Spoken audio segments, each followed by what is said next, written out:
ولی ما 25 جوری شربت هایتن و با ماه رمضان ما گلک جوری غریبه چگیریم اپوی سرکی 6 هفتن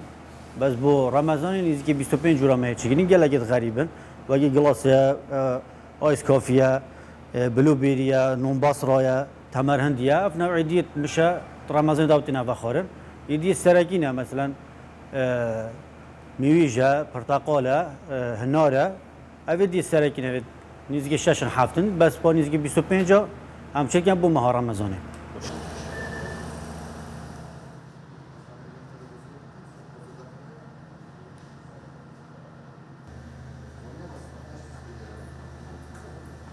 والله يتايم بما جلتين فقي حاضر بما تتم وقابيجي الحمد لله دنيا بيش كفتي فقي يهاي الهمي عرضه وبوربتر يدمجي طابعين هندي افيد شيشا ميتان خر طابعينه وسطايت هاي ميت وسطايت زيدا يتان خر بما بطابعي شركانه يا عادي جما هاي بس بوربتر اهتمامات سرفانه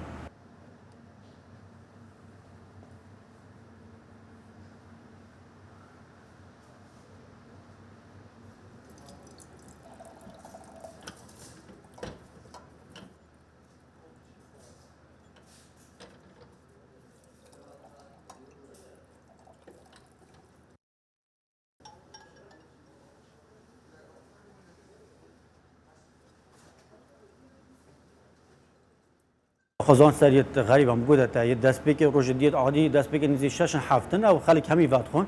بس یه دیت غریب 25 نوعا او یه غریبن خالق جل حاجت کردن جلک مثلا بلوبیری های گندوری های اناناس های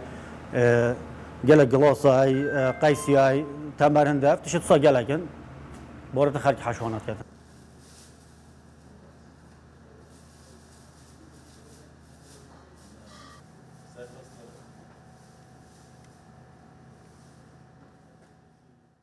وما فهم يجا ما قلت هاي مصادنا فبيرانجو بيصبغه زباشاكيش جلا كوكيما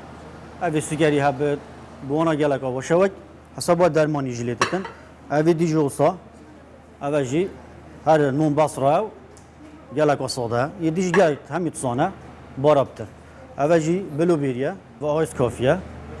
أبي جلا كوخوشة ويحس شرينايت كبشة وشرينة يتاني عطرشة يوم مزاي و اوادیجی یا قیسی حشکریه مش قیسی حشکریه و جیگه لکه خوشه